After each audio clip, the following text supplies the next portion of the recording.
ত্রয়োদশ জাতীয় সংসদ নির্বাচন, ভোট দেওয়ার ধাপসমূহ।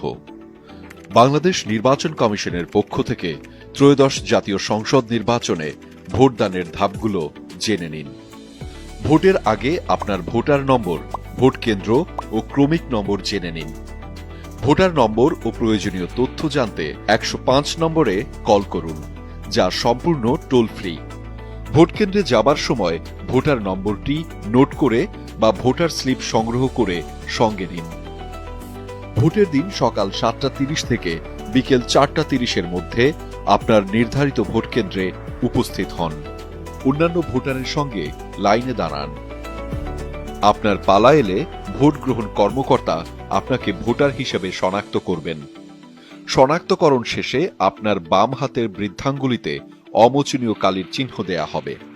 এবারের নির্বাচনে আপনাকে 2টি ব্যালট পেপার দেয়া হবে। জাতীয় সংসদ নির্বাচনের জন্য সাদা ব্যালট পেপার এবং গণভোটের জন্য গোলাপি ব্যালট পেপার। ব্যালট পেপার গ্রহণের আগে নিশ্চিত করুন যে প্রতিটি ব্যালট পেপারে অফিসিয়াল সিল ও সংশ্লিষ্ট কর্মকর্তার স্বাক্ষর রয়েছে কিনা। এরপর গোপন কক্ষে গিয়ে আপনার ভোট দিন। আপনার পছন্দের প্রার্থীর প্রতীকের ঘরে নির্ধারিত সিল প্রদান করুন। সিল দেওয়ার পর সিলের কালি যাতে অন্য প্রতীকের ঘরে বা অন্য কোথাও না লাগে সেজন্য সিল প্রদত্ত প্রতীকের ঘরের মাঝামাঝি লম্বা ভাঁজ দিয়ে পরে ইচ্ছে মতো ভাঁজ করুন।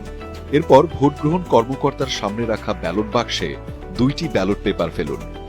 ভোট প্রদান সম্পন্ন হলে যত দ্রুত সম্ভব ভোট কক্ষ ও ভোট কেন্দ্র ত্যাগ করুন। ভোট দেয়া আপনার অধিকার। ভোট দিন, যোগ্য প্রতিনিধি নির্বাচন করুন।